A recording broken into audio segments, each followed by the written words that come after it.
Want to talk to Monsieur Poirot sometime? Is Crome any good?" I replied that he was supposed to be a very clever officer. "He has the look of a man who knows everything," said Clark. "But what does he know? Nothing. I've got a plan, but we'll talk about that later." He knocked at the door where the doctor had entered. Miss Grey was still staring in front of her. "What are you thinking, Miss Grey?" I asked. "I'm wondering where he is now. The murderer, I mean." She went downstairs. I stood there thinking about her words. ABC. Where was he now? Chapter 7. The Special Legion. Only one thing connects these three people: the fact that the same person killed them. Mr. Alexander Bonaparte Cust left the cinema in Torquay with the rest of the people. He looked around him uncertainly in the brightness of the afternoon sunshine, like a lost dog. Newsboys went past shouting, "Latest news! Mad killer at Churston!" Mr. Cust found a coin in his pocket and bought a paper. He entered the Princess Gardens and sat down. Then he opened the paper.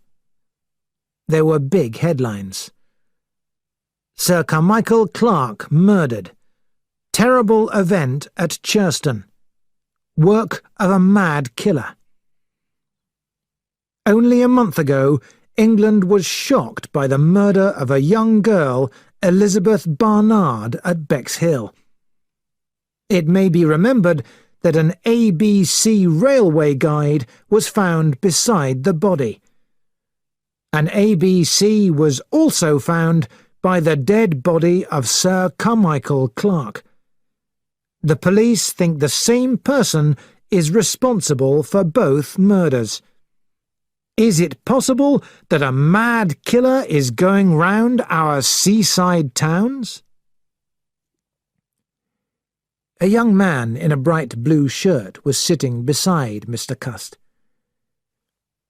"A nasty business, eh?" he said. Mr. Cust jumped in surprise. "Oh, very, very." The young man noticed that his hands were shaking so much that he couldn't hold the paper very well. "Mad people don't always look mad," said the young man. "Often they seem just like you or me. Sometimes it's the war that made them go mad." I expect you're right." "I don't agree with wars," said the young man. "They should be stopped." Mr. Cust laughed. He laughed for some time. The young man was worried. "He's a bit mad himself," he thought. "Sorry, sir," he said. "I expect you were in the war." "I was," said Mr. Cust.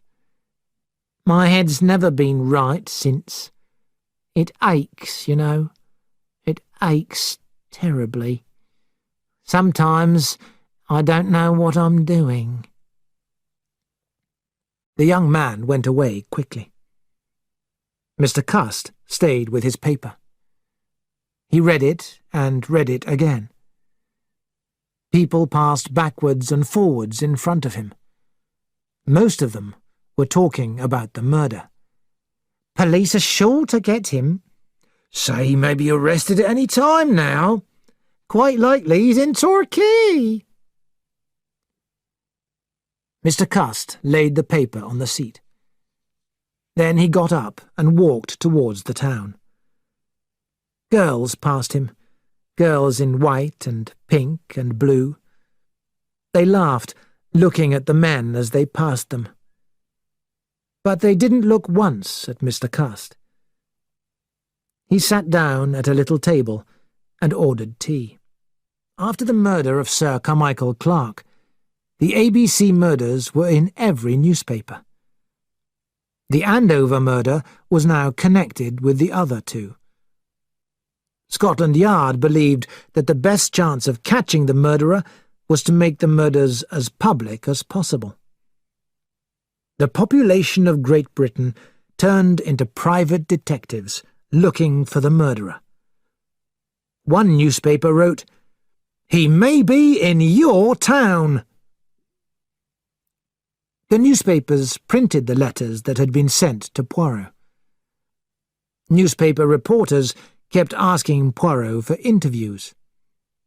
Scotland Yard were very active, working hard to check the smallest clues. They questioned people in hotels and guest houses. They listened to hundreds of stories from imaginative people and checked them to see if they were true. But Poirot seemed to me strangely inactive. Sometimes we argued. "But what do you want me to do, my friend?" Poirot said. "The police can question people better than I can. All the time, while I seem to be doing nothing, I am thinking. Not about the facts of the case, but about the mind of the murderer."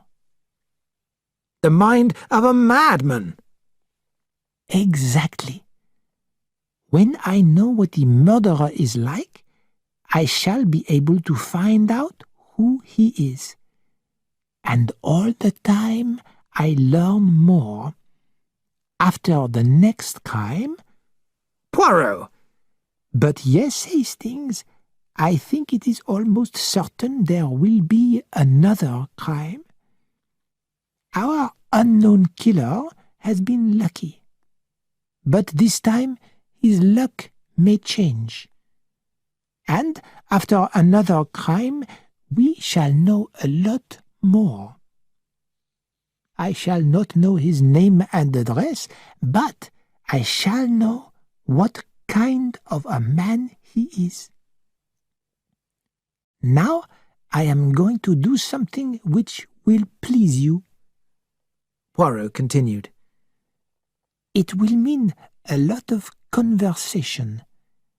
I want to find out more information from the friends, relatives, and servants of the victims."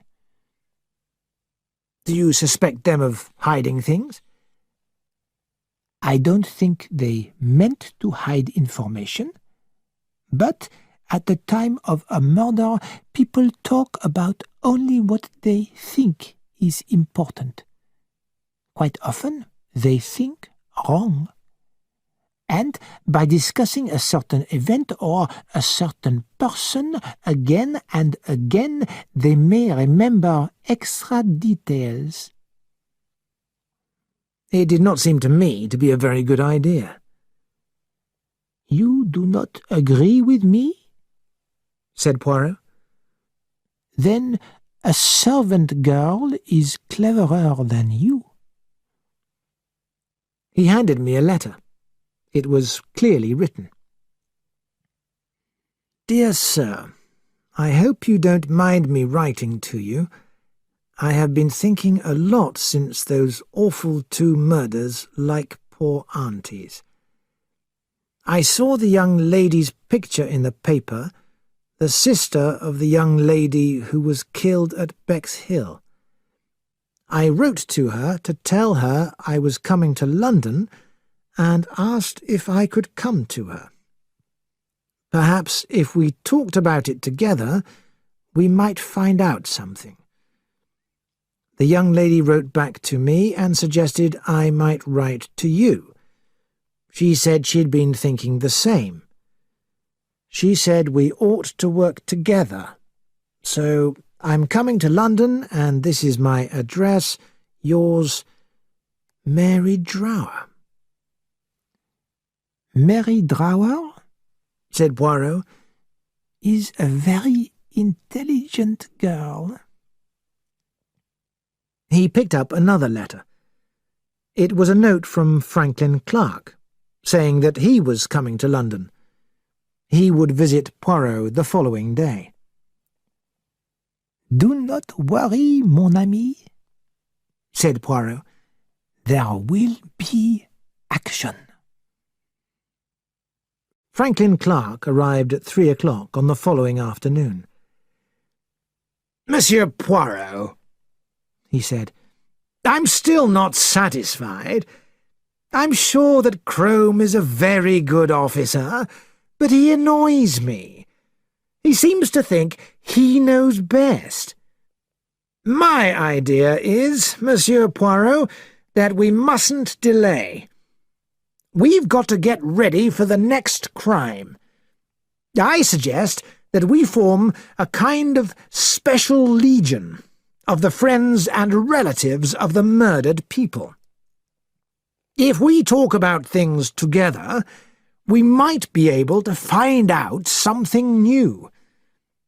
Also, when the next warning comes, one of us might recognize somebody who was near the scene of an earlier crime. My brother was a rich man, and he left me some money.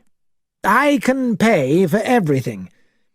So, I suggest the members of the Special Legion are paid for their services the same way as in a normal job.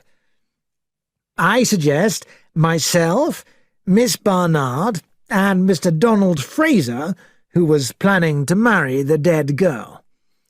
Then there is a niece of the Andover woman. Miss Barnard knows her address. Nobody else? Well, Miss Gray. As he spoke her name, Franklin Clark suddenly looked much younger. He looked like a shy schoolboy.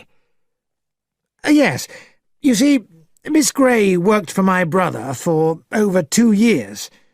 She knows the countryside and the people round there. I've been away for 1.5 years in China, looking for things for my brother's art collection. Very interesting, said Poirot. Well, Mr. Clark, I agree with your idea. A few days later, the Special Legion met at Poirot's rooms. Each of the 3 girls was attractive in a different way. The fair beauty of Thora Gray, the dark looks of Megan Barnard, and Mary Drower with her pretty, intelligent face. The 2 men were also very different. Franklin Clark was big and talked a lot, and Donald Fraser was very quiet. Poirot made a little speech. Here we have 3 murders: an old woman, a young girl, an older man. Only one thing connects these 3 people: the fact that the same person killed them. This means that the same person was present in 3 different places and was seen by a large number of people. He is a madman, but he does not look like one. But he did not murder his victims by chance. He chose them on purpose. And he spent time finding out about the places where they lived before the murders. I refuse to believe that there is no clue which can help us find out who he is. One of you, or possibly all of you, knows something that they do not know they know. Words, said Megan Barnard. It's just words. It doesn't mean anything.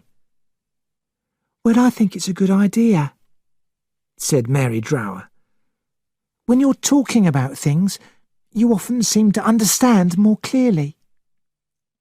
Poirot asked everyone in turn to tell the others what they remembered of the time before the murder. First, Franklin Clark spoke, and then Thora Grey about Sir Carmichael Clark's last day. Next, Megan Barnard and Donald Fraser talked about Betty Barnard. Finally, Mary Drower spoke about the last letter she had received from her aunt. "She said she wanted me to go to see her on my free day, and she said we'd go to the cinema. It was going to be my birthday, sir." Suddenly, Mary started to cry. "You must forgive me, sir. I don't want to be silly. Crying's no good. It was the thought of her and me looking forward to our day out." "I know just how you feel," said Franklin Clark. "It's always the little things that upset you, like remembering a present or something fun." Megan said with a sudden warmth, "That's true. The same thing happened after Betty died. Mum had bought some stockings for her as a present. Bought them the same day it happened. Poor Mum. She was so upset. I found her crying over them. She kept saying, 'I bought them for Betty,' and she never even saw them." Her voice shook. She bent forward, looking straight at Franklin Clark. "I know," he said. "I know exactly." "Aren't we going to make any plans for the future?" asked Thora Grey. "Of course," said Franklin Clark. "I think that when the fourth letter comes, we ought to work together." "I could make some suggestions," said Poirot. "I think it is just possible that the waitress Millie Higley might know something useful. I suggest 2 ways to find out. You, Miss Barnard, could start an argument with the girl. Say you knew she never liked your sister, and that your sister had told you all about her.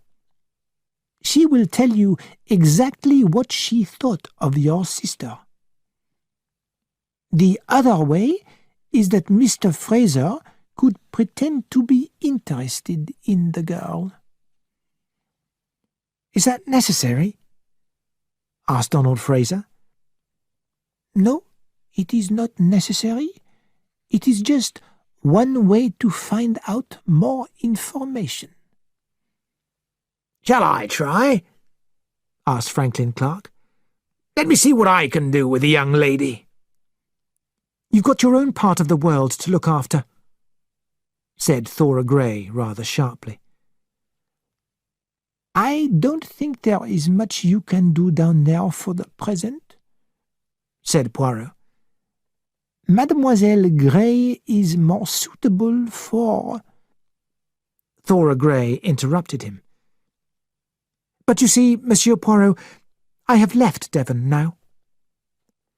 Miss Grey very kindly stayed to help me organize everything," said Franklin Clark. "But naturally she prefers a job in London." Poirot looked from one to the other. "How is Lady Clark?" he asked. I was admiring the pale colour in Thora Grey's face, and almost missed Clark's reply. "Not good. I wonder if you could come down to Devon and visit her, Monsieur Poirot. She said she would like to see you." "Certainly, Mr. Clark. Shall we say the day after tomorrow?" "Good. I'll tell the nurse." "You, my child," said Poirot, turning to Mary, "I think you might perhaps do useful work in Andover. Try talking to the children. There were a lot of children playing in the street where your aunt lived. Perhaps they noticed who went in and out of your aunt's shop. "Shall I put an advertisement in a newspaper?" asked Clark. "Something like this. ABC. Urgent. HP is close behind you. Give me £100 for my silence XYZ. It might make him show himself." "It is possible to try," said Poirot. "But I think that ABC will be too clever to reply." He smiled. "Mr. Clark, I think you are like a boy in your heart." "Well," Clark said, looking at his notebook, "we're making a start." Chapter 8. A Sick Lady. "Mad, poor man. The murderer, I mean. I've always been sorry for mad people. Their heads must feel so strange." Poirot returned to his seat and sat down. "It is unfortunate that she is so intelligent," he said quietly. "Who?" "Megan Barnard. Mademoiselle Megan. Words, she says. She realizes that there is no meaning in anything I am saying. Nobody else noticed." "Didn't you mean what you said?" "I simply said the same thing many times." "But why?" "Eh bien, to start, shall we say, the conversations. And there is something else, Hastings. Murder can often help people find romance." "Poirot!" I cried. I was shocked. I'm sure none of these people was thinking of anything except— "Did you see how Franklin Clark suddenly bent forward and looked at Mademoiselle Megan? And did you also notice how annoyed Mademoiselle Thora Gray was about it? And Mr. Donald Fraser, he—" "Poirot," I said, "you have a very romantic mind." Suddenly the door opened. To my great surprise, Thora Gray entered. "Forgive me for coming back," she said, "but there was something that I think I would like to tell you, Monsieur Poirot." "Certainly, mademoiselle. Please sit down." Thora Gray sat down and began to speak, choosing her words carefully. "Mr. Clark told you that I decided to leave Coomside. He is a very kind and loyal person, but it is not quite like that. Lady Clark wished me to leave. She is very ill, and her brain is confused because of the drugs they give her. The drugs make her suspicious and imaginative. She started to dislike me and told me to leave the house." I admired the girl's honesty. "It's very good of you to come and tell us this," I said. "It's always better to be honest," she said with a little smile. "It was rather a shock to me," she said sadly. "I had no idea Lady Clark disliked me so much. In fact, I always thought she was rather fond of me." She got up. "That's all that I came to say. Goodbye." I went downstairs with her. When I came back, I said, "I think that was very brave of her." "Do you know," said Poirot, "I am sure that already in our conversation this afternoon something important was said. It is strange. I do not know exactly what it was. something that reminded me of something which I had already seen or heard or noted. Something at Churston? No, not at Churston. Before that. It doesn't matter. I will remember. A few days later we went down to Coomside again to see Lady Clark. It was a September day at the beginning of autumn. There was a deep sadness surrounding the house. The downstairs rooms were closed. We were shown into a small room where a hospital nurse came to meet us. "Monsieur Poirot," she asked, "I'm Nurse Capstick." "How is Lady Clark?" asked Poirot. "Not bad. One can't hope for much improvement, of course, but some new treatment has made things a little easier for her." "I suppose her husband's death was a terrible shock?" asked Poirot. "Well, Monsieur Poirot," said the nurse, "Lady Clark doesn't always know what's happening because of the drugs. Were she and her husband very fond of each other?" "Oh, yes, they were a very happy couple. He was very worried and upset about her, poor man. But he was often busy with his art collection. Miss Grey helped him with that." "Oh, yes, Miss Grey. She has left, has she not?" "Yes, I'm very sorry about that. Sometimes ladies get strange ideas when they're not well." She led us upstairs to a room on the first floor. It had been a bedroom, but was now a cheerful-looking sitting room. Lady Clark was sitting in a big armchair near the window. She was very thin, and her face had the grey look of one who suffers much pain. "This is Monsieur Poirot, who you wanted to see," said Nurse Capstick.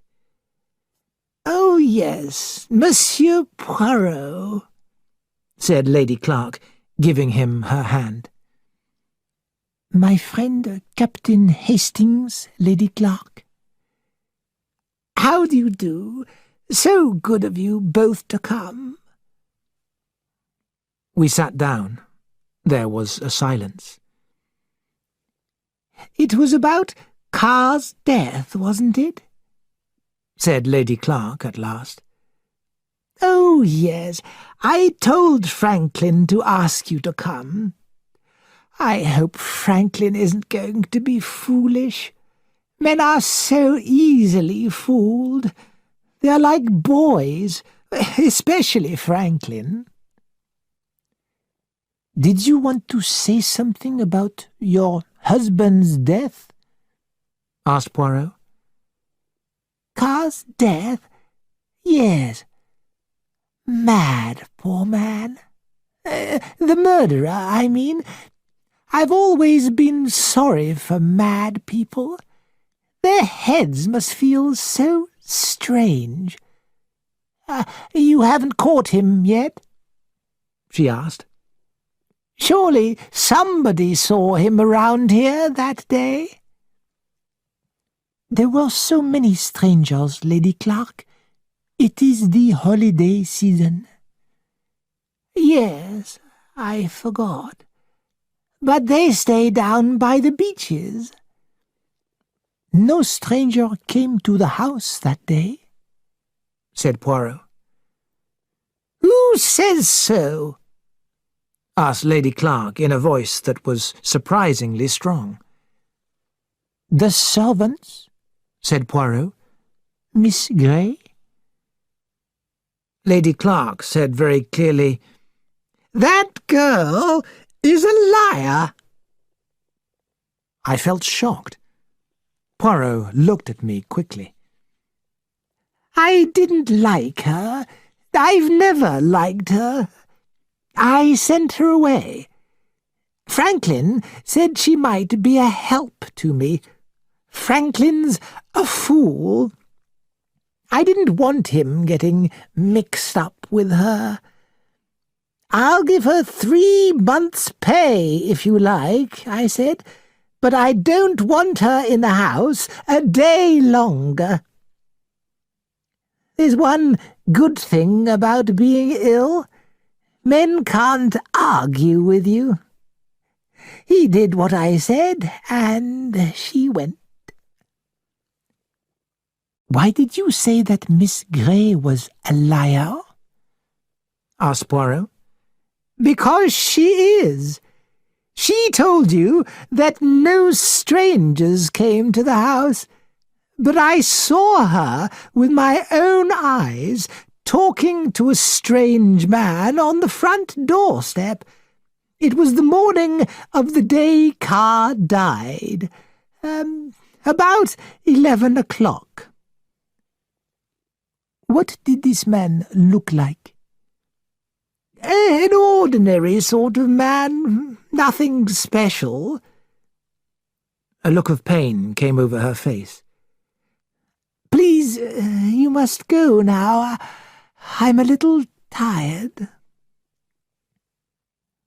That's a very strange story, I said to Poirot as we travelled back to London. About Miss Grey and a strange man. You see, Hastings, there is always something to be found out. Why did the girl lie about it and tell us she had seen no one? The easiest way to answer the question is to ask her. It's unbelievable that a girl like her would help a madman. Exactly. So, I do not believe it. Lady Clark doesn't like her because she's good-looking, I said. Perhaps Lady Clark is right, said Poirot. Perhaps her husband and Franklin Clark are wrong, and Captain Hastings. He looked at me in an amused way. You always want to help good-looking girls in trouble? How silly you are, Poirot, I said, laughing. When we arrived home, we were told that a gentleman was waiting to see Poirot. To my surprise, it was Donald Fraser. He seemed very embarrassed and shy. Poirot invited him to have sandwiches and a glass of wine with us. After we had eaten, Poirot said, You have come from Bexhill, Mr. Fraser? Yes. He stopped. I don't know why I've come to you, he said suddenly. I know, said Poirot. There is something that you must tell someone. You are quite right. I am the correct person. Speak. Fraser looked at him gratefully. Monsieur Poirot, do you know anything about dreams? I've had the same dream for 3 nights. I think I'm going mad. I'm on the beach looking for Betty. She's lost. Only lost, you understand. I've got to find her. I've got to give her her belt. I'm carrying it in my hand. And then... Yes? The dream changes. I'm not looking anymore. She's there in front of me, sitting on the beach. She doesn't see me coming. I come up behind her. She doesn't hear me. I put the belt round her neck and pull. She's dead. I've strangled her. And then her head falls back and I see her face. And it's Megan, not Betty. He sat back, white and shaking. What's the meaning of it, Monsieur Poirot? Why does it come to me every night? I I didn't kill her, did I? I don't know what Poirot answered, because at that moment I heard the postman's knock. I left the room and went to the letterbox. Then I rushed back into the living room. "Poirot," I cried, "it's come. The 4th letter." He jumped up and took it from me. Then he opened it with his paper knife. He spread it out on the table. The 3 of us read it together. "Still no success? What are you and the police doing? Well, well, isn't this fun? Poor Mr. Poirot, I'm quite sorry for you. If at first you don't succeed, try again. We've got a long way to go still. The next little event will take place at Doncaster on the 11th of September. See you, ABC." Inspector Crome came round from Scotland Yard. While he was still there, Franklin Clark and Megan Barnard arrived. The girl explained that she too had come from Bexhill because she wanted to ask Clark something. Crome wasn't very pleased to see everyone there. He became very official. "I'll take this letter with me, Monsieur Poirot," he said. "This time we've got to get this man," said Clark. "I should tell you, Inspector, that we formed our own legion to catch him. I don't think your job is going to be easy. I think ABC has beaten you again." "I don't think people will be able to criticise our arrangements this time," said Crome. "The fool has given us a lot of warning. The 11th isn't until next Wednesday. We have a lot of time to make this public in the newspapers. We shall warn everyone in Doncaster whose name begins with a D. Also, we'll move a lot of police into the town." Clark said quietly, "It's easy to see that you're not interested in sport, Inspector." Crome stared at him. "What do you mean, Mr. Clark?" "Don't you realise that next Wednesday the St. Ledger is being run in Doncaster?" The inspector looked shocked. "That's true," he said. "Yes, that makes things more complicated." We were all silent for a minute or two as we thought about the situation. There would be crowds on the racecourse, the sport-loving English public. "I believe," said Clark, "that the murder will take place on the racecourse, perhaps actually while the ledger is being run." Inspector Crome got up and left, taking the letter with him. We heard voices in the hallway. A few minutes later, Thora Grey entered. She went straight to Franklin Clark and put a hand on his arm. She spoke anxiously, waiting for his answer. "The inspector told me there's another letter. Where's the murder going to be this time?" "Doncaster, and on the day of the St. Ledger." We started discussing the matter. I felt that there was very little hope. What could a small group of 6 people do? Chapter 9. The Hunt Begins. "You are quite right, mademoiselle," said Poirot. "He wasn't the sort of man you'd notice. Yes, you have described the murderer." "We know nothing about this man," said Thora Grey. "No, no, mademoiselle," said Poirot. That is not true.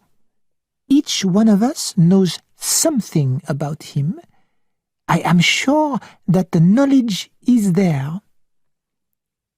Clark shook his head. We don't know anything.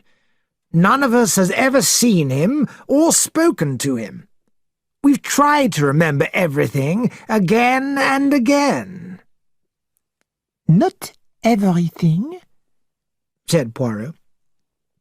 For example, Miss Grey told us that she did not see or speak to any stranger on the day that Sir Carmichael was killed.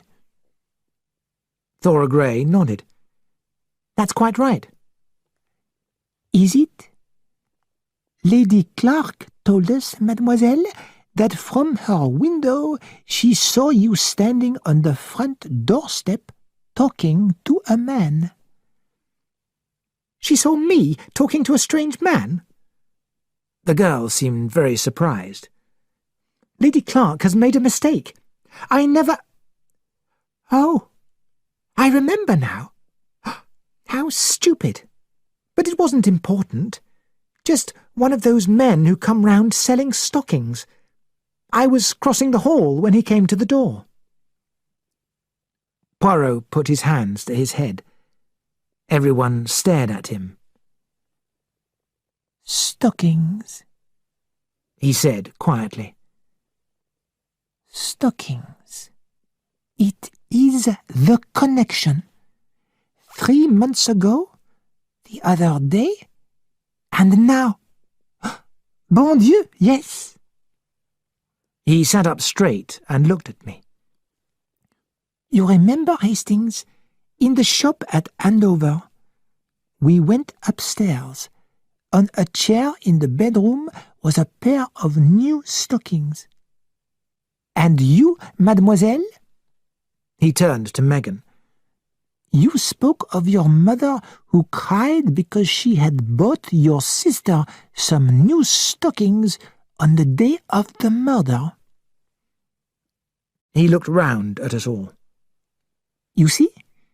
It is the same thing repeated 3 times. That cannot be coincidence. Remember Mrs. Asher's neighbor, Mrs. Fowler? She talked about people who were always trying to sell you things, like stockings. Tell me, mademoiselle, he said to Megan. It is true, is it not, that your mother bought those stockings from someone who came to the door? Yes, she did. I remember now. But what's the connection? Cried Franklin Clark. I tell you, my friends, it cannot be coincidence. 3 crimes, and each time a man visits the area selling stockings. He turned to Thora. Describe this man, he said. She looked at him. I can't. I don't know how. He had glasses, I think, and an old coat. He wasn't the sort of man you'd notice. You are quite right, mademoiselle, said Poirot. He wasn't the sort of man you'd notice. Yes, you have described the murderer. Mr. Alexander Bonaparte Cust sat without moving. His breakfast lay cold and untasted on his plate. He was reading a newspaper with great interest. Suddenly, he got up, walked up and down for a minute, then sat down again on a chair by the window. He rested his head in his hands. He didn't hear the sound of the opening door. Mrs. Marbury, the owner of the building, stood in the doorway. What's the matter, Mr. Cust? You haven't touched your breakfast. Is your head hurting you again? No, I mean, yes. I just feel a little unwell. Well, I'm sorry. You aren't going to go away today, then? Mr. Cust jumped up quickly. No, I have to go. It's business. Very important business.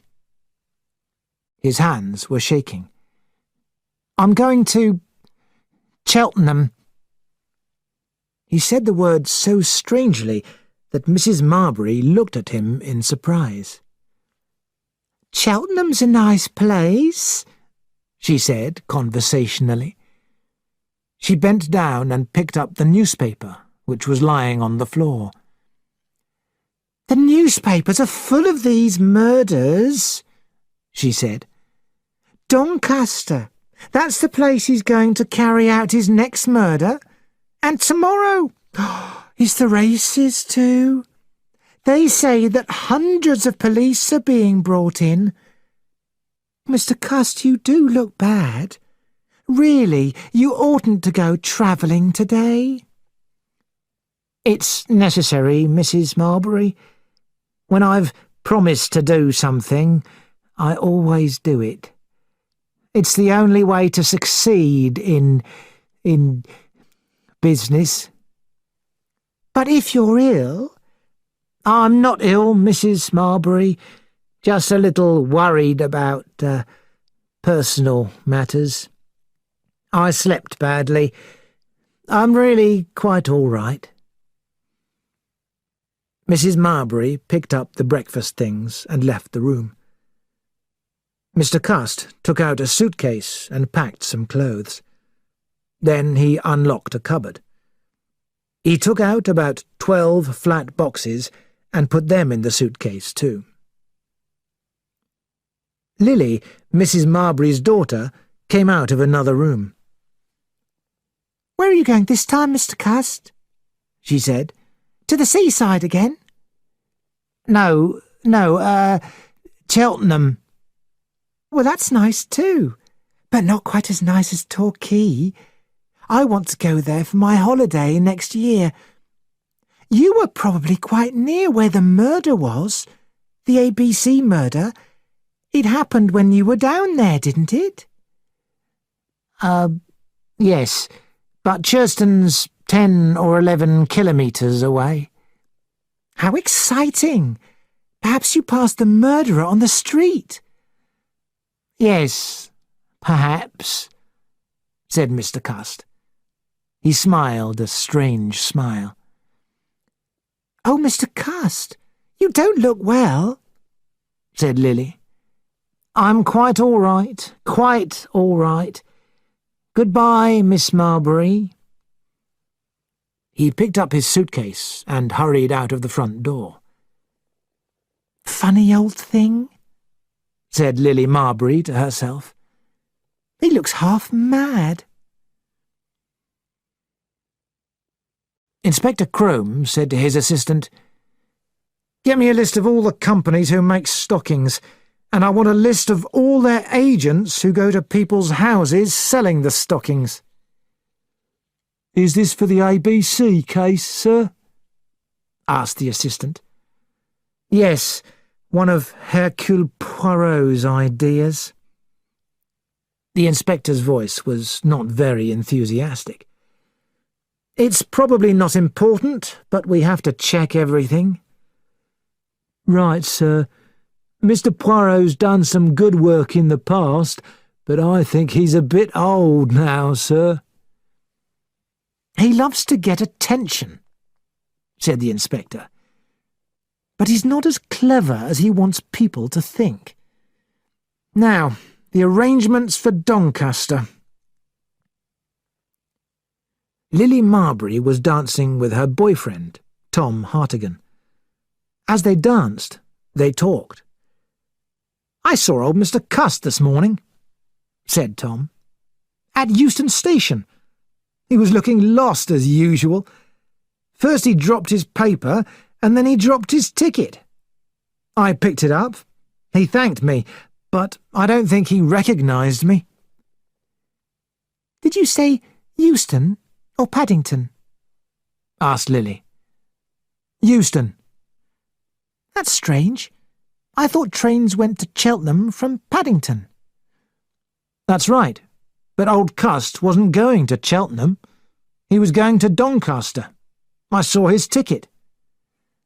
Well, he told me he was going to Cheltenham. I'm sure he did. No, you're wrong. He was going to Doncaster. Oh, Tom, I hope he won't get murdered. Doncaster is where the ABC murder is going to happen.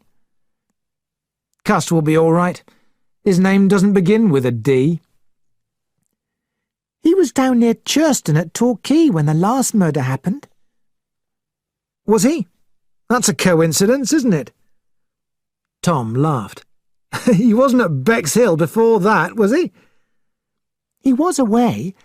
Yes, I remember he was away, said Lily, because he forgot his swimsuit. Mother was mending it for him. Well, if he wanted his swimsuit, he was at the seaside. Lily, said Tom, with an amused look, perhaps old Mr. Cust is the murderer. Mr. Cust wouldn't hurt anything or anyone, laughed Lily. They continued to dance. Doncaster. I shall, I think, remember the 11th of September all my life. We were all there at the St. Leger. Poirot, myself, Clark, Fraser, Megan Barnard, Thora Gray, and Mary Drower. But what could any of us do? Thora Gray was the only person who might be able to recognize the murderer. She wasn't calm and quiet now. She was almost crying, and her hands were shaking. I never really looked at him, she said. What a fool I was. Even if I see him again, I might not recognize him. I've got a bad memory for faces. Poirot put his hand gently on her shoulder. Now, little one, don't be upset, he said kindly. If you see this man, you will recognize him. We have had a lot of bad luck, and our murderer has had a lot of good luck. But now I believe that our luck has changed. The clue of the stockings is the beginning. Now everything will go wrong for him. He too will begin to make mistakes. We had agreed that we would walk round as many streets as possible, and later position ourselves in different parts of the racecourse. I had suggested that I should go with one of the ladies, and Poirot had agreed with my idea. The girls went to put on their hats. Franklin Clark started to talk to Poirot. Listen, Monsieur Poirot, you went down to Churston, I know, and saw my brother's wife. Did she say... did she suggest... He stopped, embarrassed. Poirot looked at him with an innocent face. Did she suggest what? Franklin Clark's face was rather red. It's about Thora, Miss Gray, he said. Poirot looked surprised. Lady Clark got certain ideas in her head. You see, Thora, Miss Gray, is rather a good-looking girl, and Lady Clark became jealous. After Carr's death, she got very upset. Of course, it's partly the illness and the drugs. My brother always said that Miss Gray was the best secretary he ever had, and he was very fond of her, too. But there wasn't any romantic relationship between them. Look. He put his hand in his pocket. Here's a letter I received from my brother when I was in Asia. You may remember Thora Gray. She is a dear girl and a great help to me. She loves beautiful things and shares my enthusiasm for Chinese art. I was very lucky to find her. No daughter could be closer to me." "You see," said Franklin, "my brother thought of her like a daughter. I wanted to show you this because I didn't want you to get the wrong idea about Thora from anything that Lady Clark said." Poirot returned the letter. "You can be sure," he said, smiling, "that I never allow myself to get the wrong idea from anything that anyone tells me. I form my own judgments." The girls came back, and we left the room. Then Poirot called me back. "Which lady do you intend to go with, Hastings?" he asked. "Well, I hadn't thought about it yet." "What about Miss Barnard?" "She's rather an independent type," I said. "Miss Grey?" "Yes, she's better." "Hastings, you are not being honest with me," said Poirot. "All the time you wanted to spend the day with Miss Grey?" "Oh, Poirot," I said.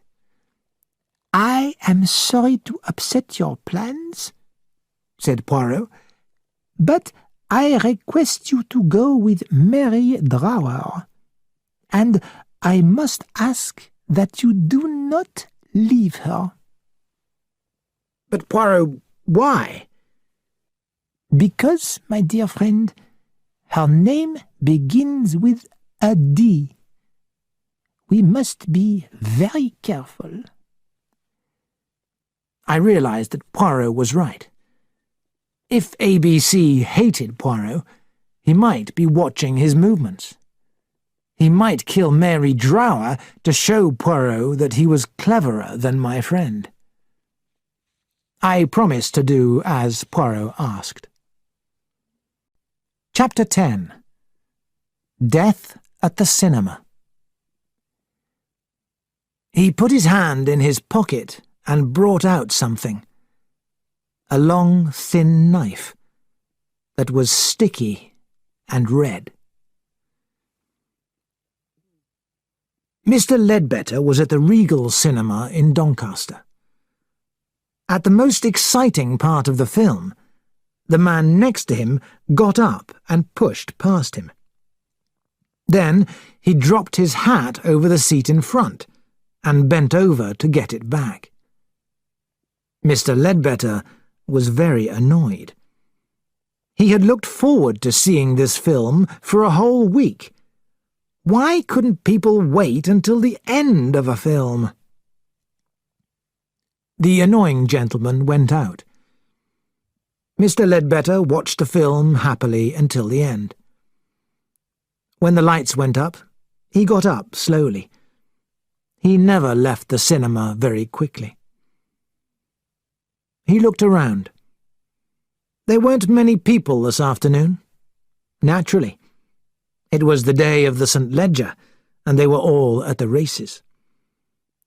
Everyone was hurrying towards the exit. Mr. Ledbetter started to follow. The man in the seat in front of him was asleep. "Excuse me, sir," said a man who was trying to get past the sleeping gentleman. Mr. Ledbetter reached the exit. He looked back. Something seemed to be happening. Perhaps the man in front of him was drunk and not asleep. He stopped for a moment and then went out. The manager was saying to the man who had tried to get past, "He's ill."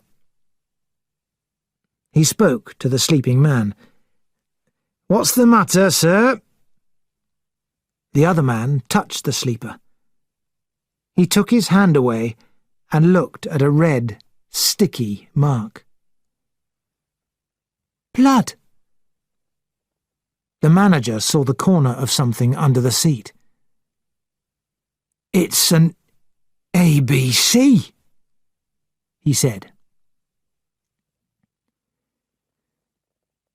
Mr. Cust left the Regal Cinema and looked up at the sky. It was a beautiful evening. A really beautiful evening.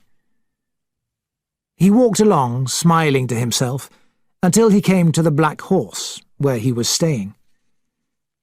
He climbed the stairs to his bedroom, a small room on the second floor. As he entered the room, he suddenly stopped smiling. There was a mark on the arm of his coat. He touched it. Wet and red. Blood. He put his hand in his pocket and brought out something. A long, thin knife that was sticky and red. Mr. Cust sat down and looked around the room like a hunted animal. "It isn't my fault," he said. He passed his tongue over his lips. Then he went over to the sink and filled it with water. He took off his coat and washed the arm. The water was red now. There was a knock on the door. He stood there, frozen with fear. The door opened. It was a young woman carrying some water. "Oh, excuse me, sir. Your hot water, sir." "Thank you. I've washed in cold water." Immediately, she looked at the water in the sink. I've cut my hand," said Mr. Cust quickly. There was a pause. Yes, surely a very long pause, before she said, "Yes, sir."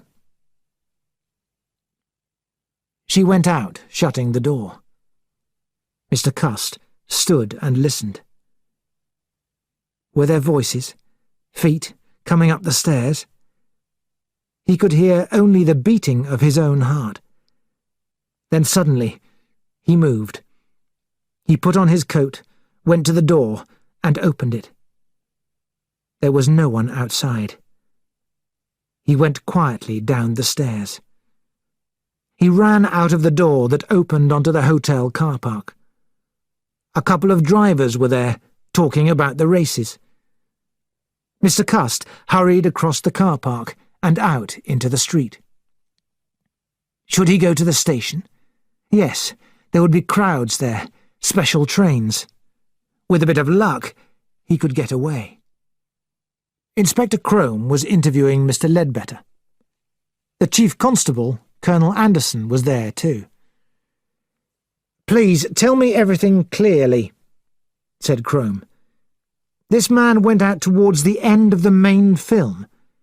As he passed you, he fell." "He pretended to fall. I understand it now. He bent over the seat in front to pick up his hat. He surely stabbed the man then. Then he went out." "Can you describe him?" "He was a very big man." "Fair or dark?" Well, I'm not exactly sure. He was an ugly-looking man." Inspector Crome nodded. Then he interviewed the cinema manager. The manager told Crome about the blood on the dead man's coat and the ABC railway guide under the seat. "Did you notice a man leaving the cinema a few minutes earlier?" "There were several, sir." Just then, a police constable came in. "Mr. Hercule Poirot's here, sir, and another gentleman." Inspector Crome didn't look pleased. "Oh, well," he said, "they'd better come in, I suppose." Poirot and I entered the room. Both Crome and Colonel Anderson were looking worried. Colonel Anderson greeted us with a nod of the head. "I'm glad you've come, Monsieur Poirot. he said politely. Another ABC murder? Yes. The murderer bent over and stabbed the victim in the back. There was an ABC on the floor between the dead man's feet. Do you know who the dead man is? Asked Poirot. Yes, I think ABC's made a mistake this time. The dead man is called Earlsfield, George Earlsfield. He missed out the letter D. My friend shook his head doubtfully. "Shall we talk to the man who found him?" asked Crome. "He's anxious to get home." A middle-aged gentleman came in. He spoke in an excited, high voice. "It's the most shocking experience I've ever known," he said. "Your name, please?" said the inspector. "Downs. Roger Emmanuel Downs. I'm a teacher at a boys' school." "Now, Mr. Downs, please tell us in your own words what happened." "At the end of the film, I got up from my seat. The seat on my left was empty, but in the seat next to that there was a man who seemed to be asleep.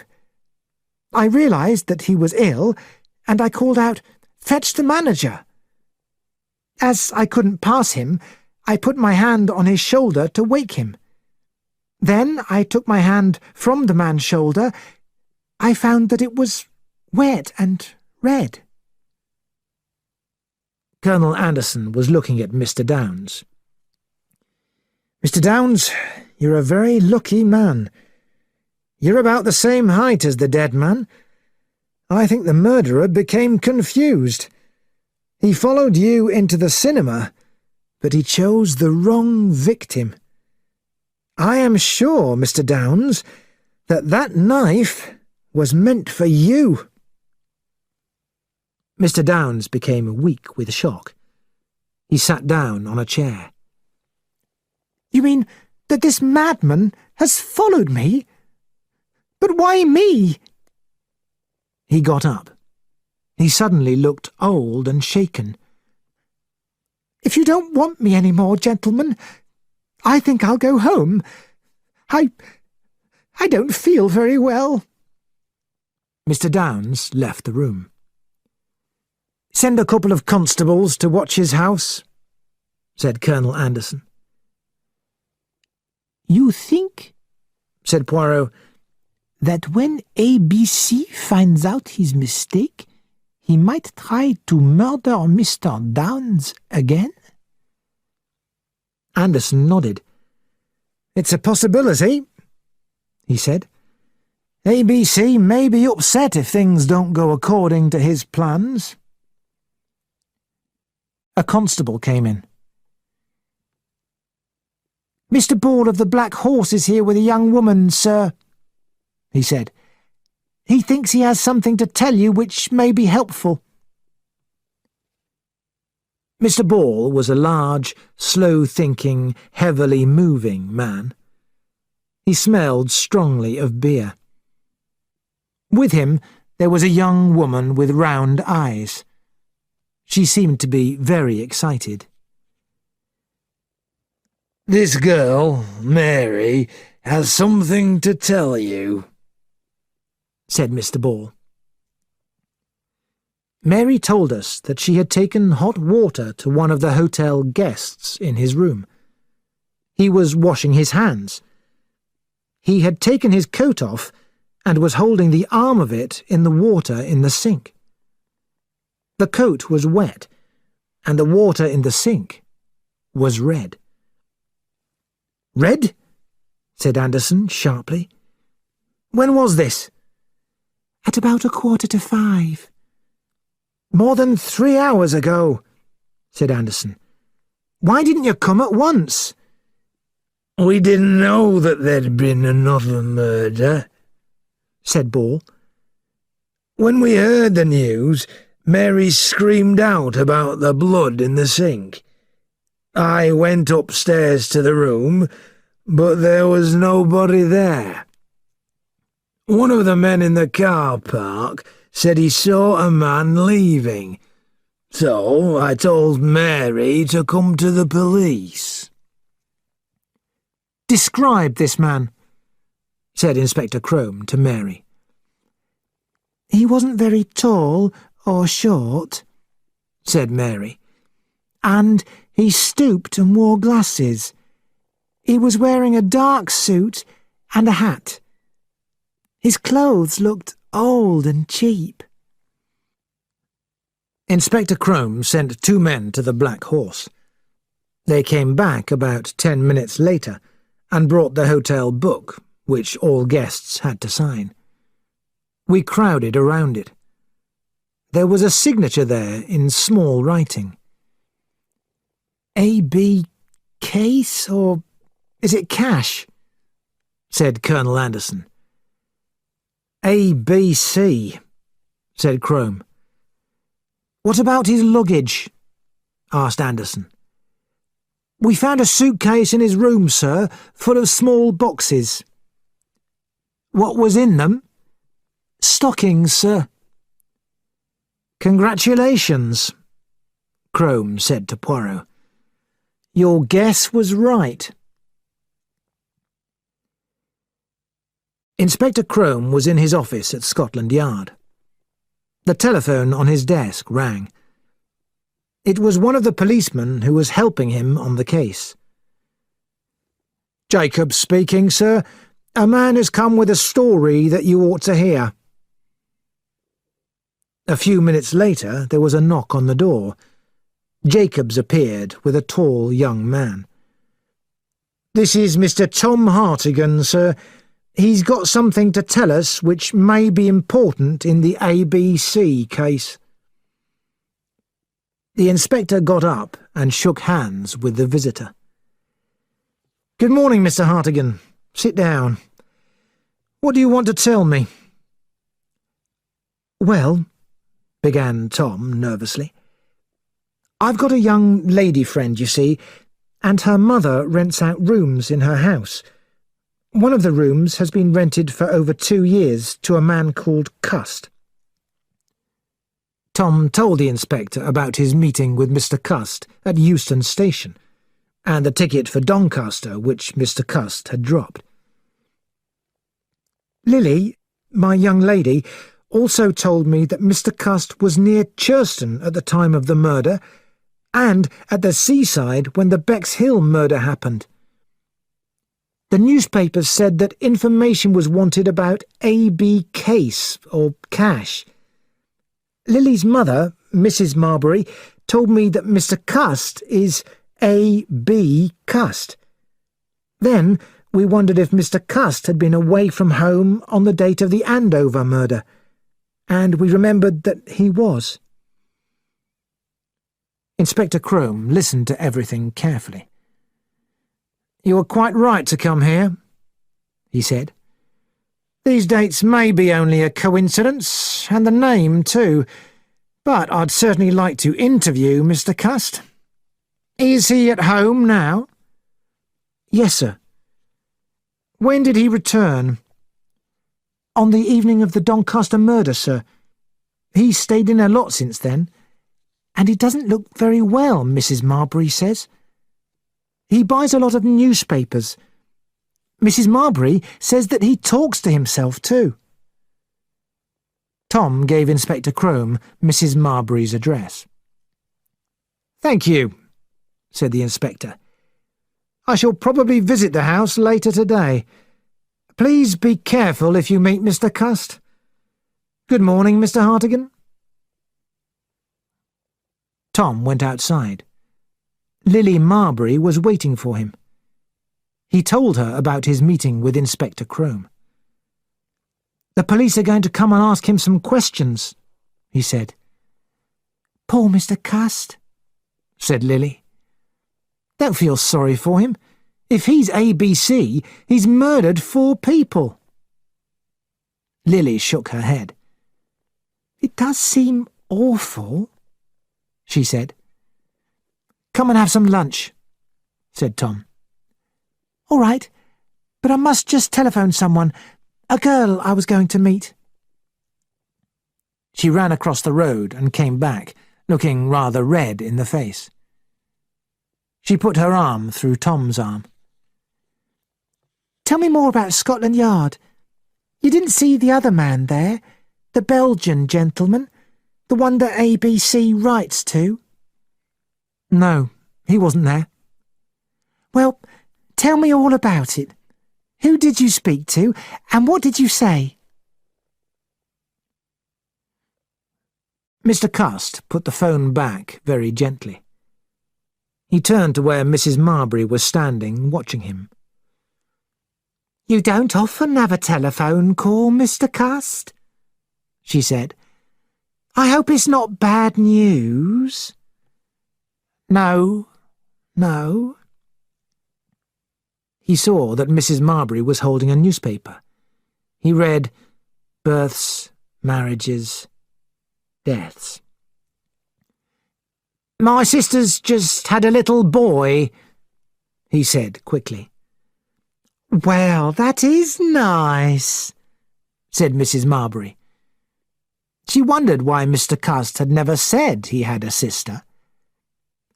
"Well, Mr. Cust, my congratulations. Is it the first one, or have you other little nephews and nieces?"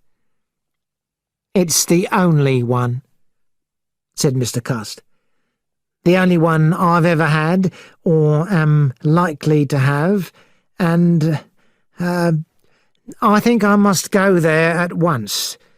They want me to come. I think I can just catch a train if I hurry." "Will you be away long, Mr. Cust?" called Mrs. Marbury as he ran up the stairs. "Oh, no, 2 or 3 days, that's all." He disappeared into his bedroom. A few minutes later, he came quietly down the stairs carrying a bag in his hand.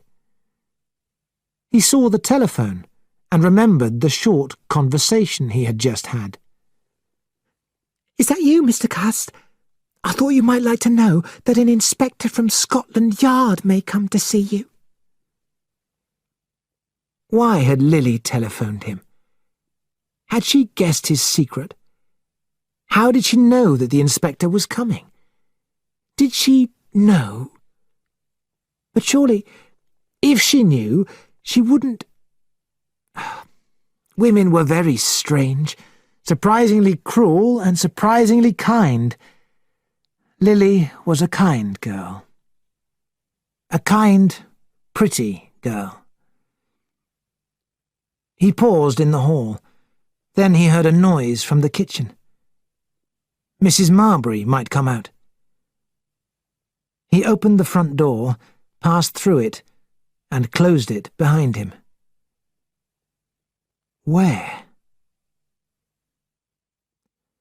Where?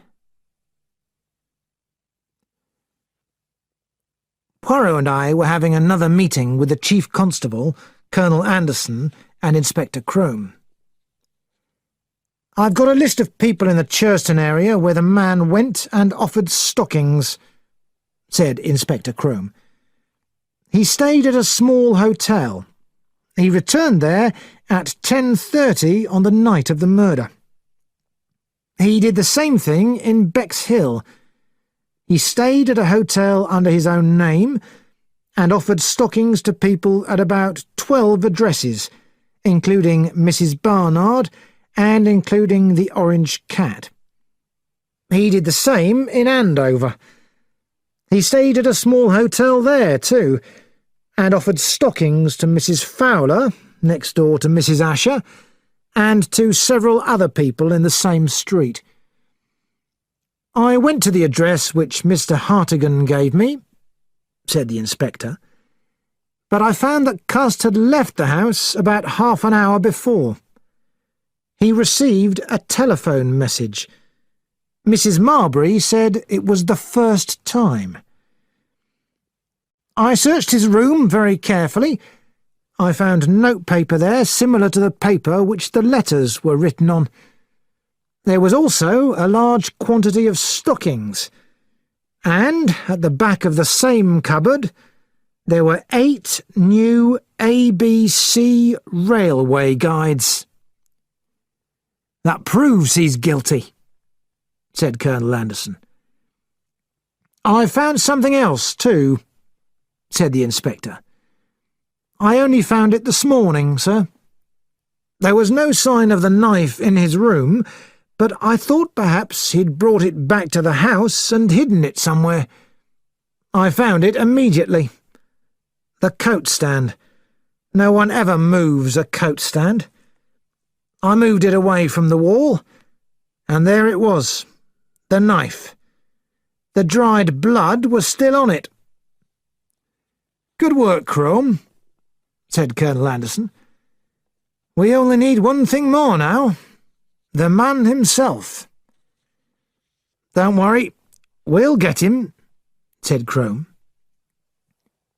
"But there is something that worries me very much," said Poirot. "It is the why, the motive." "But, my dear Poirot, the man's crazy," said Colonel Anderson impatiently. "Well, as you say, Crome, it's just a matter of time before we find him." Mr. Cust stood by a fruit and vegetable shop, staring across the road. Yes, that was it. A. Asher, newsagent. In the empty window there was a sign, "Shop to rent." He walked slowly back towards the main street of the town. It was difficult, very difficult, now that he hadn't any more money. He hadn't had anything to eat all day.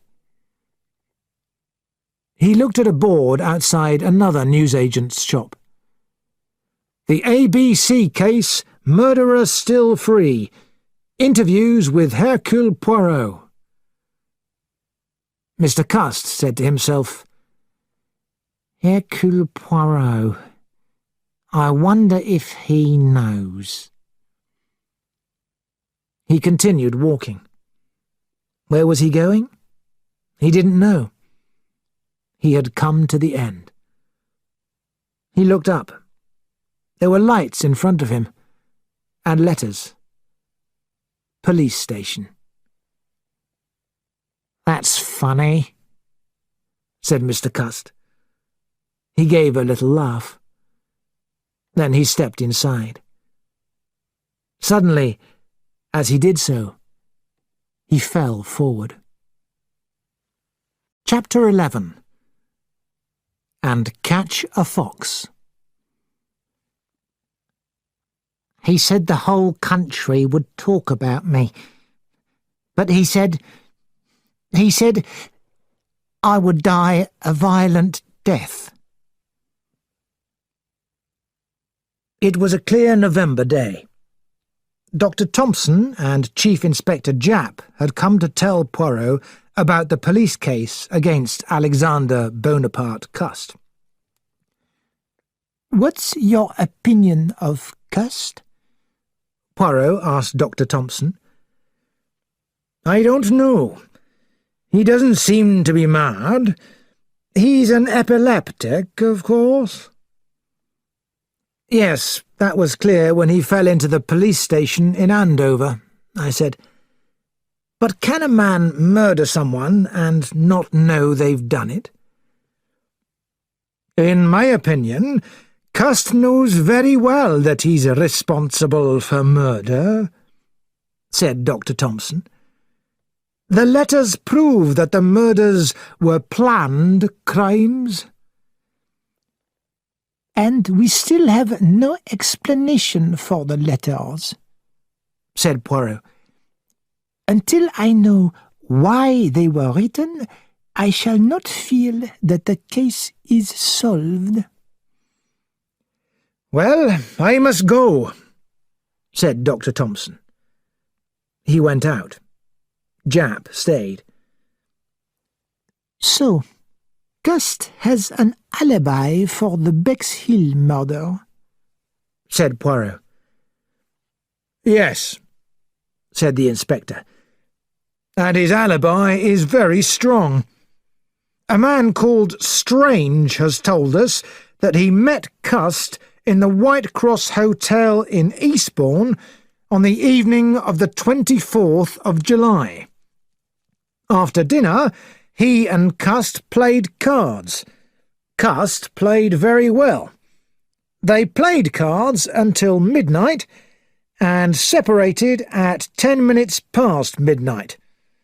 So, if Cust was in a hotel in Eastbourne at that time, he couldn't strangle Betty Barnard on the beach at Bexhill between midnight and 1 o'clock. Eastbourne is about 22 kilometres away from Bexhill, and it would take some time for him to get there." "It is a problem, yes," said Poirot. "We know that Cust carried out the Doncaster murder, the coat with the blood, the knife, that's certain. He carried out the Churston murder. He carried out the Andover murder, so he also did the Bexhill murder. But I don't understand how." "Tell me, Hastings," said Poirot after Japp had gone. "Do you think the case is finished?" "Well, yes, we've got the man, and we've got most of the facts." Poirot shook his head. "But until we know all about the man, the mystery is as deep as ever. And we know nothing at all. We know where he was born. We know that he fought in the war and was hit on the head. We know that he left the army because he is an epileptic. We know that he rented a room from Mrs. Marbury. We know that he is very quiet and shy, the kind of man that nobody notices. We know that he planned and carried out several very clever murders. We know that he made some stupid mistakes. We know that he killed without pity. We know that he did not want anyone else to suffer for his crimes. Do you not see, Hastings, that the man is like two different people? All the time I have tried to get to know the murderer. And now I realize, Hastings, that I do not know him at all. I am quite confused. Why did he carry out these murders? Why did he choose those people? "Alphabetically," I began. Was Betty Barnard the only person in Bexhill whose name began with a B? Betty Barnard. I had an idea there. It ought to be true. It must be true. But if it is... He was silent for some time. I didn't like to interrupt him, and I believe I fell asleep. Suddenly I woke to find Poirot's hand on my shoulder. "Mon cher Hastings," he said, "always you help me. You bring me luck." I was quite confused. "How have I helped you this time?" I asked. "I remembered something that you said. It makes everything very clear. I see the answers to all my questions. The reason for Mrs. Asher, the reason for Sir Carmichael Clark, the reason for the Doncaster murder, and finally, very important, the reason for Hercule Poirot. But first, I need a little more information from our special legion, and then Then, when I have got an answer to one of my questions, I will go and see ABC. We will face each other at last. ABC and Hercule Poirot, the enemies. And then we will talk. What do you expect Cust to tell you? I asked. Hercule Poirot smiled. A lie, he said. And from the lie, I shall know the truth. During the next few days, Poirot was very busy. He was mysteriously absent for a lot of the time. He talked very little and refused to answer any of my questions. But towards the end of the week, he said he intended to visit Bexhill. He suggested that I should come with him, and I agreed enthusiastically. The members of our Special Legion were also invited. Poirot first visited Mr. and Mrs. Barnard, and asked them when exactly Cust had come to their door and what he had said. Then he went to the hotel where Cust had stayed and asked for a detailed description of Cust. Next, he went to the beach, to the place where Betty Barnard's body had been discovered. He studied the ground carefully. He then walked from the beach to the nearest place where a car could be parked. From there, he went to the place where the Eastbourne buses waited before leaving Bexhill. Finally, he took us all to the Orange Cat Cafe, where the fat waitress, Millie Higley, served us tea. I have finished in Bexhill, said Poirot. I will go to Eastbourne. I need to ask one question there. It is not necessary for you all to come with me, but come back to the hotel and let us have a drink. That tea was horrible. As we were having our drinks, Franklin Clark said, I suppose we can guess what you're trying to do. You're trying to prove that Cust's alibi is false. You seem very pleased, but I don't know why. You haven't got a new fact of any kind. No, that is true, said Poirot. Then he continued, My friend Hastings told me once that he had, as a young man, played a game called The Truth. Everyone was asked 3 questions. They had to promise to answer 2 questions truthfully.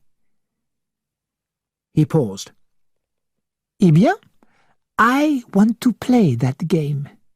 But 1 will be enough. 1 question to each of you.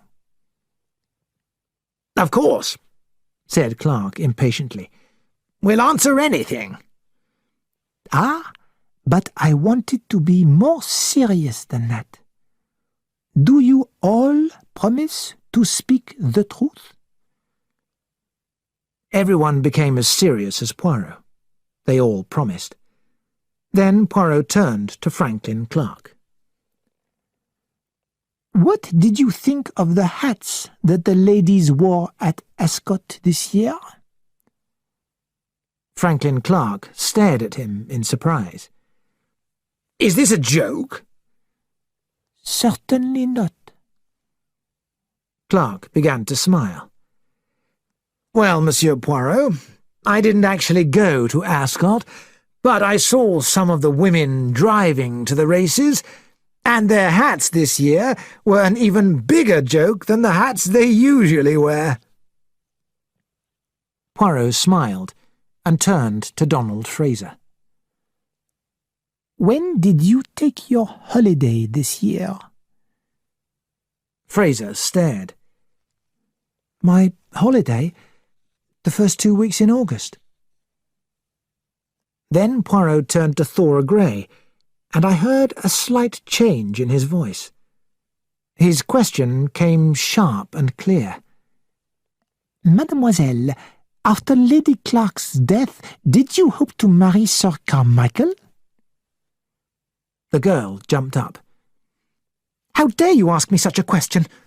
It's insulting. Perhaps, but you have promised to speak the truth, yes or no. Sir Carmichael was wonderfully kind to me. He treated me almost like a daughter, and that's how I felt to him. I was fond of him, and grateful too. Excuse me, but that is not answering yes or no, mademoiselle. The answer, of course, is no. He turned to Megan Barnard. The girl's face was very pale. Mademoiselle, what do you hope will be the result of my questions? Do you want me to find out the truth or not? Megan's head went back proudly. No, she said clearly. We all jumped. Poirot sat forward, studying her face. Mademoiselle Megan, he said, you may not want the truth, but you can speak it, he said. He turned towards the door, then remembered Mary Drower. Tell me, have you a young man? Mary looked at him nervously. Oh, Mr. Poirot,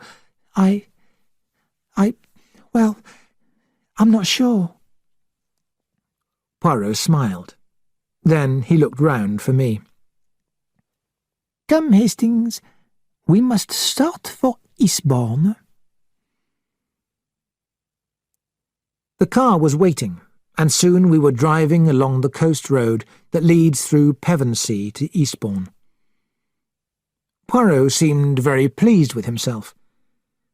As we passed through Pevensey, he suggested that we should stop and look at the castle there.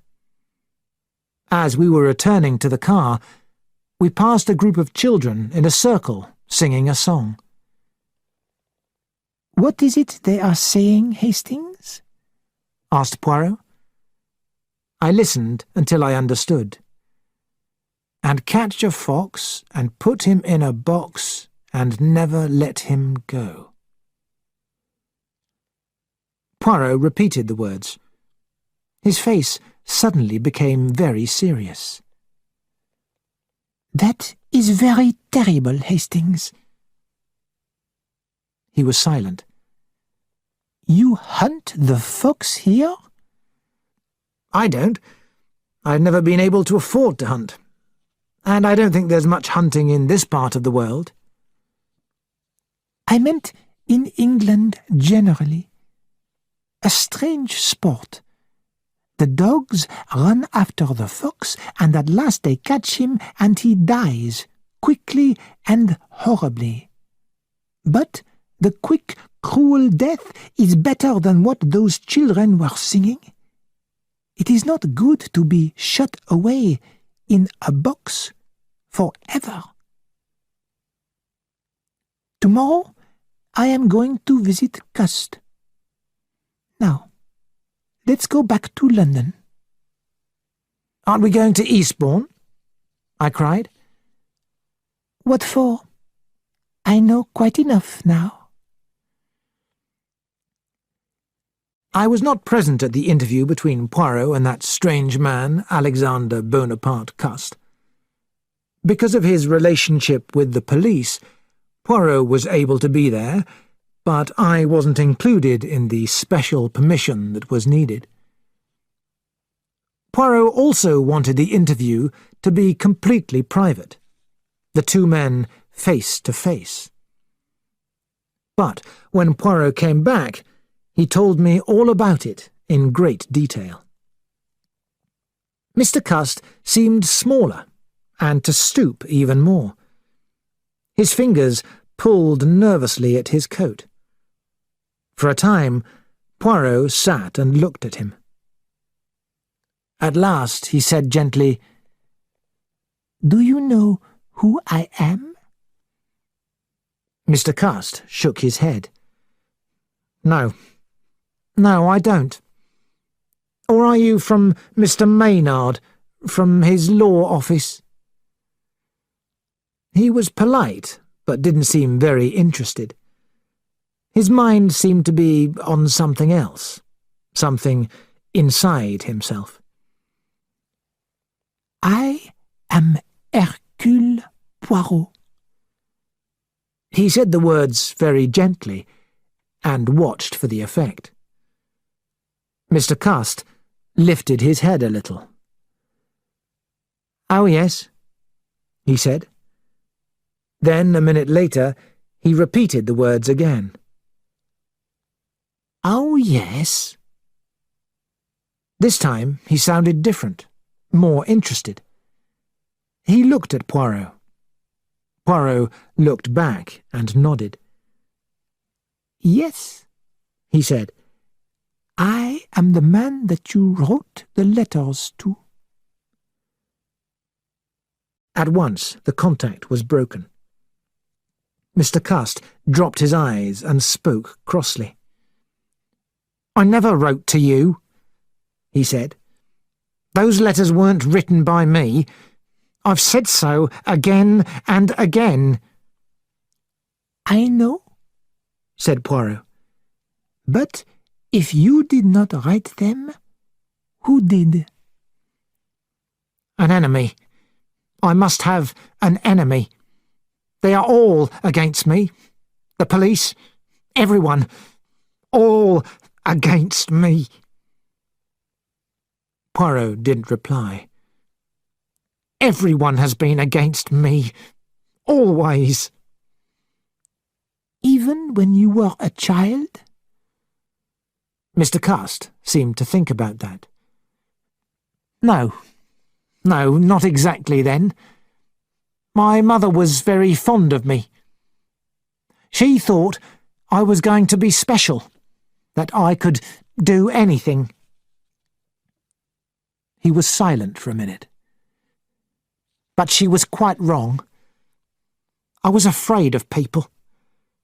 I had a bad time at school. And later, when I started work, I had the feeling that everyone thought I was stupid." "And in the war?" asked Poirot. "You know," said Mr. Cust, and his face lit up, "I enjoyed the war. I felt, for the first time, like a man." His smile disappeared. "But then I got hit on the head, so they made me leave the army. I started working in an office, but things were very difficult. I had very little money, and then I got the offer of the job selling stockings." "You told us the name of the company, but you know now, don't you?" said Poirot in a gentle voice. That company didn't employ you?" "That's because they're against me too. I've got their letters to me, giving me instructions about places to go to and a list of people to visit." "Their letters weren't written," said Poirot. "They were typed. All those letters were typed on the machine which was found in your room. So it seems that you typed them yourself and posted them to yourself." No, said Mr. Cust.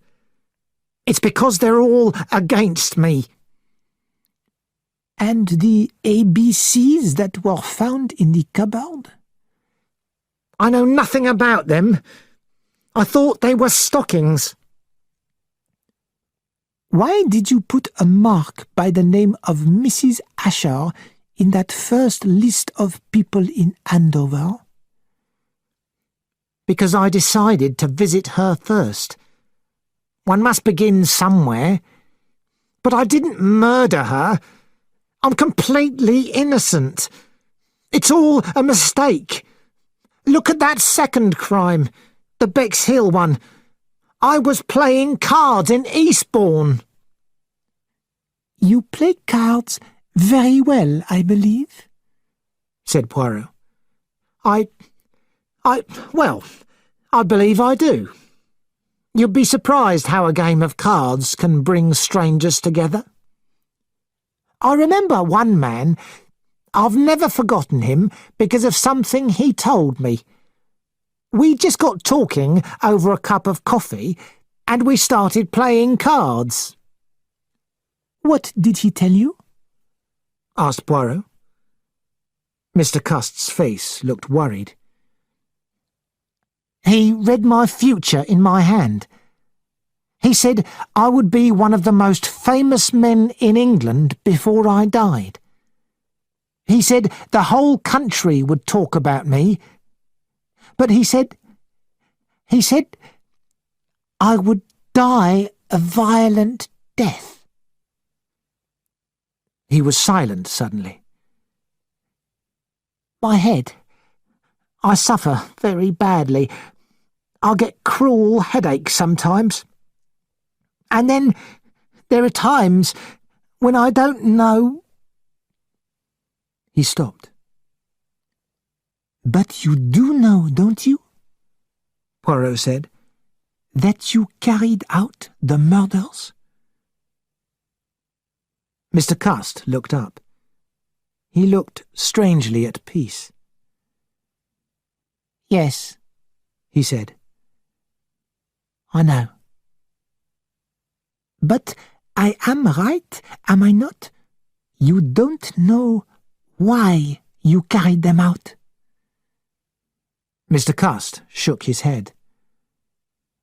No, he said. I don't. Chapter 12. Poirot explains.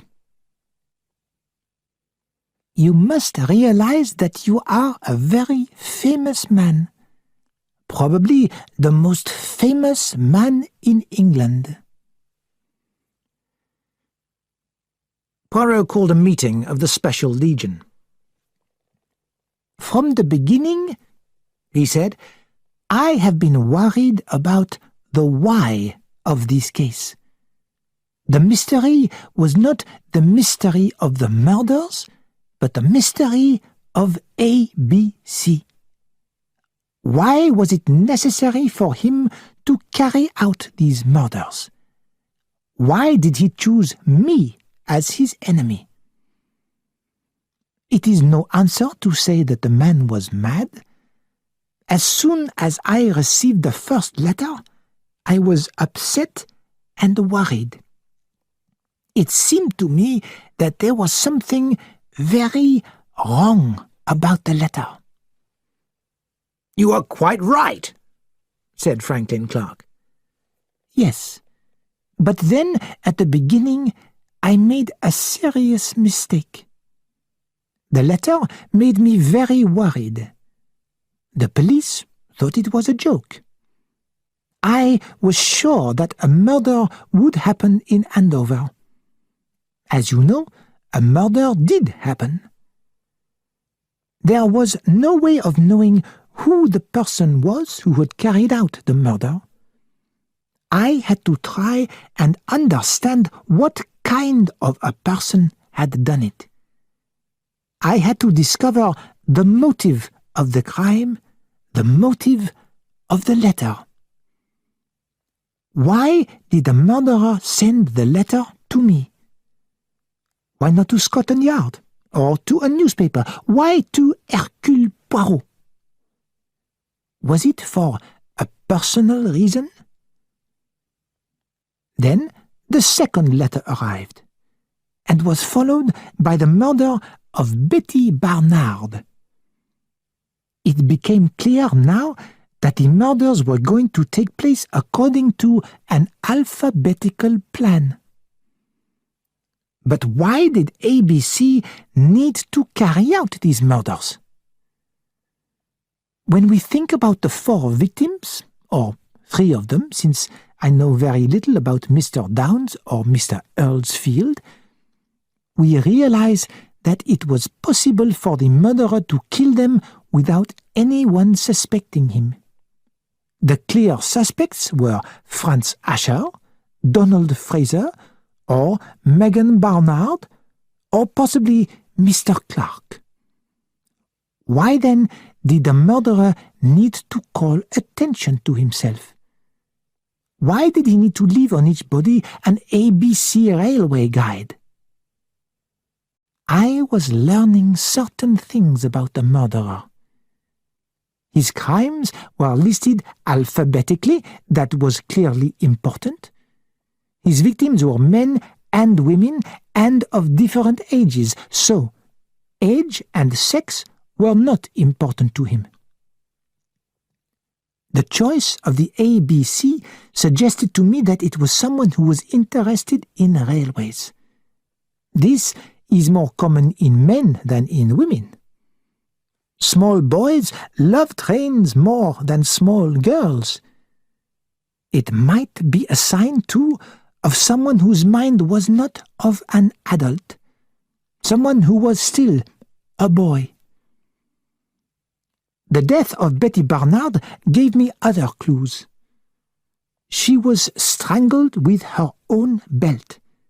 Therefore, she was killed by someone she was friendly with. Betty Barnard liked attention from good-looking men. She went out with ABC, so he was attractive to women. Donald Fraser jumped up angrily.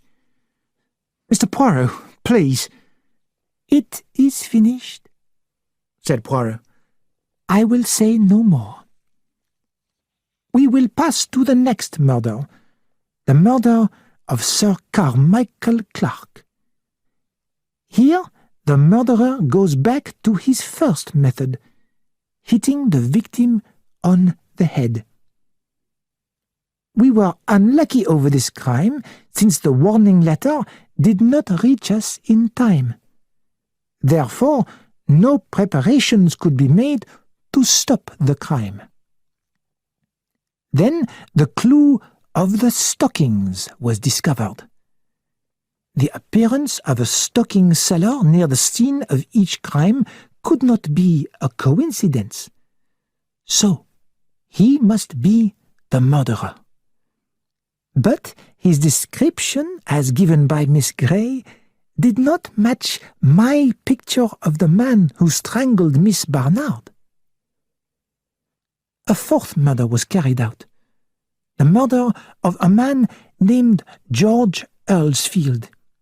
In mistake, we thought for a man named Downs. And now, the murderer's luck changes and ABC is at last arrested. The case, as Hastings says, has ended. The man is in prison. Finish. But not for me. I still don't know the why. And there is one small, annoying fact. The man cussed has an alibi for the night of the Bexhill crime. "That's been worrying me, too," said Franklin Clark. "Yes," continued Poirot. "the alibi seems real, but it cannot be real unless... And now we come to 2 very interesting ideas. Supposing, my friends, that while Cust was responsible for 3 of the crimes, the A, C, and D crimes, he did not carry out the B crime. "Monsieur Poirot, it isn't—" said Megan Barnard. Poirot silenced Megan Barnard with a look. "Be quiet, mademoiselle," said Poirot. "I want the truth. I have finished with lies. Suppose I say that someone else murdered Betty Barnard." Monsieur Poirot, surely all the crimes were done by the same person. Poirot took no notice of Megan and continued, I told you that there was a second idea. Supposing that someone else killed Betty Barnard. Did that someone else do the other murders too? But that doesn't make sense, cried Clark. Doesn't it? I examined the letters again. I had felt from the beginning that there was something wrong with them. I had thought they were written by a madman. But then I realized they were not. They were false. The writer was only pretending to be mad. What would be the reason for writing such letters? To call the police's attention to the murders? At first, it did not seem to make sense. And then I saw light. It was to call the police's attention to several murders, to a group of murders, so that one of those murders would not be noticed. I was facing a very clever murderer. Not Mr. Cust. I was facing a very different kind of man, a man who enjoyed behaving like a boy. Remember the schoolboy-like letters and the railway guide? And who was attractive to women. A man who played an important part in one of the crimes. I thought all about the crimes again. The Andover crime? The most likely suspect was Franz Asher, but I could not imagine that Asher could invent and carry out such a complicated plan. The Bexhill crime. Donald Fraser was clever and had ability, but his motive for killing his girlfriend could only be jealousy. It was very unlikely that such a crime would be planned. We now come to the Churston crime. Sir Carmichael Clark was a very rich man. Who will get his money after he dies? His wife, who is dying, and then it goes to his brother, Franklin. Poirot turned slowly round and looked at Franklin Clark. I was quite sure then. ABC and the Franklin Clark were the same person. Franklin Clark is attractive to women. He could easily make a girl in the cafe go out with him. He enjoys making lists. He made a list here one day. And finally, his boyish behavior. Lady Clark told us about that. I was quite sure in my own mind. The writer of the letters and the murderer was Franklin Clark. Franklin Clark started to laugh. And what about our friend Cust? What about the blood on his coat? And the knife he hid? He may say he didn't do the crimes. You are quite wrong, said Poirot. He says he did do the murders. He believes himself to be guilty. But as soon as I saw him, I knew he could not be guilty. He is not clever enough. No, there were two people who played a part in these crimes. The real murderer, clever and daring, and the false murderer, weak and stupid. I think you had the idea when you first met Mr. Cust in a coffee shop. You were thinking about murdering your brother. You showed me a letter your brother had written to you. In it he showed how fond he was of Miss Thora Gray. You were afraid that when Lady Clark died, your brother might marry Miss Grey and have children. Then you would not get any of his money. Your meeting with Mr. Cust gave you an idea. His strange names, his epilepsy, and his weak character made him the tool that you were looking for. The whole alphabetical plan jumped into your mind. You contacted a company that made stockings and asked for a large number of stockings to be sent to Cust. You sent him a number of ABC railway guides. You wrote a letter to him, pretending that it came from the stocking company and offering him good pay for selling stockings. You made your plans so well that you typed all the letters that were sent later. Then you gave him the machine on which they were typed. You found 2 victims whose names began with A and B. You sent a list of customers in the Andover area to Cust, telling him to go there on a certain date. Mrs. Asher's name was on the list. You sent the first ABC letter to me. Then you went to Andover and killed Mrs. Asher. For the second murder, you probably killed Betty Barnard before midnight on the 24th. We now come to murder number 3, the important murder for you. And here I must thank Hastings. He suggested that the third letter was sent to the wrong address on purpose. And he was right. I had wondered, why were the letters addressed to Hercule Poirot, a private detective, and not to the police? You wanted one of the letters to get lost and reach us too late. But a letter to Scotland Yard could not get lost, so you sent it to a private address. You wanted the police to find out about it only when the murder was safely done. Your brother's nightly walk gave you the opportunity. And everyone was thinking about ABC. Nobody thought that you might be guilty. After your brother's murder, your purpose was finished. You wanted Mr. Cust to be arrested as the murderer, but nobody had noticed him. So you decided that one more murder was necessary. You chose Doncaster as the scene of your next crime. Everything was made very public in the newspapers.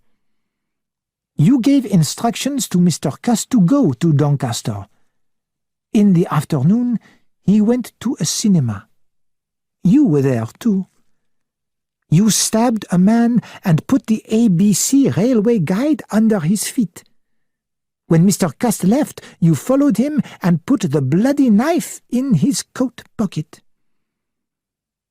And now, my friends, let us imagine how Mr. Cust thought about all this. The Andover crime means nothing to him. He is shocked and surprised by the Bexhill crime. He was there at about the same time.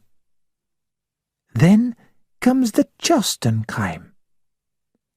3 crimes, and he has been at the scene of each of them. Epilepsy sufferers cannot always remember what they have done. Then he receives the order to go to Doncaster. Doncaster. And the next ABC crime will be in Doncaster. He becomes afraid and tells people he is going to Cheltenham.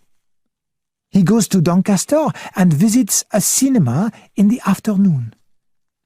When he gets back to his hotel, he discovers there is blood on his coat. So he thinks he himself is the killer. He is quite sure of the truth. He, Alexander Bonaparte Cust, is a mad killer. He behaves like a hunted animal. He goes back to his rented room in London. He has the knife with him still. He hides it behind the coat stand. Then he is warned that the police are coming. They know. I don't know why he went to Andover.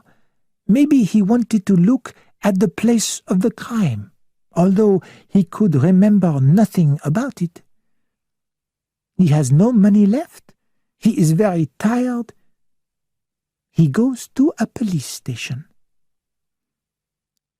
When I saw him, I knew at once that he was not the murderer and that my name meant nothing to him.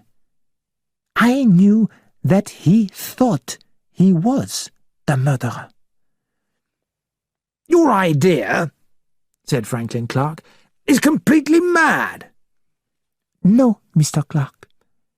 I found the stick which you used in the Andover and Churston murders in a cupboard at Churston. An ordinary stick with a thick handle. 2 people from the cinema in Doncaster recognized your photograph. Millie Higley, the waitress at Bexhill, remembered you. And you left a fingerprint on Cust's typewriter." Clark sat silently for a minute. Then he said, "You win, Monsieur Poirot." He took a small gun out of his pocket and held it to his head. He tried to shoot it, but the gun didn't work. Clark stared at it in surprise. "No, Mr. Clark," said Poirot. "Perhaps you noticed that I had a new servant today, a friend of mine. He used to be a clever thief. He removed your gun from your pocket and made it safe, then he put it back. No, Mr. Clark, there will be no easy death for you. Your crime was not at all English, not fair." 2 detectives from Scotland Yard came out from the next room. One of them was Crome. They arrested Franklin Clark and took him away.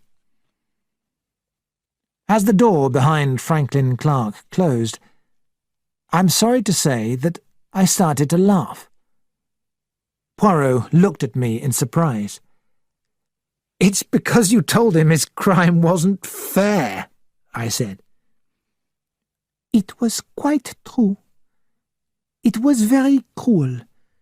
Not only the murder of his brother, but to shut a man away forever in a prison for mad people, like a living death. To catch a fox and put him in a box and never let him go. That is not sport, not fair." Megan Barnard said, "I can't believe it. I can't. Is it true?" "Yes, mademoiselle," said Poirot. "It's finished." He turned to Fraser.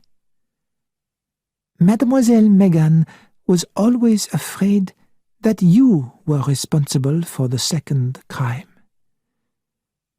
"I thought so myself at one time," said Donald Fraser quietly. "Because of your dream?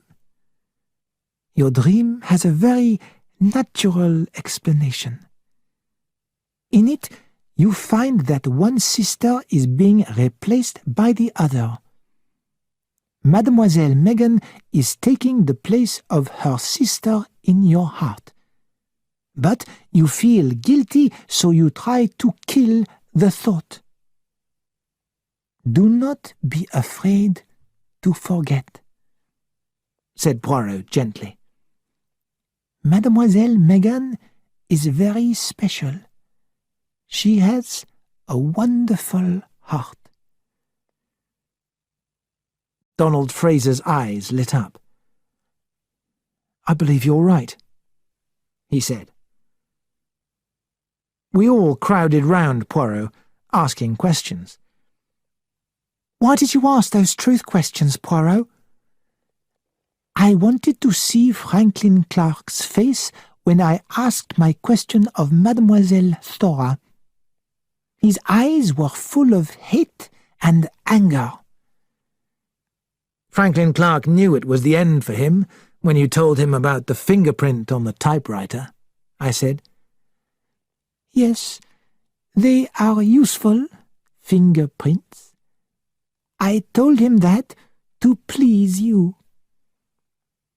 "But Poirot," I cried, "wasn't it true?" "Not at all, mon ami," said Hercule Poirot. A few days later, we had a visit from Mr. Alexander Bonaparte Cust. He shook Poirot's hand and said, "Do you know, a newspaper has actually offered me £100 if I tell them about my life. I really don't know what to do about it." "You should not accept 100, said Poirot. "Say that 500 is your price, and tell the other newspapers about it as well. You must realize that you are a very famous man, probably the most famous man in England." Mr. Cust looked very happy. "Do you know, I believe you're right, Monsieur Poirot," said Mr. Cust. "The money will be nice, very nice. I'll have a little holiday, and then I want to give a nice wedding present to Lily Marbury.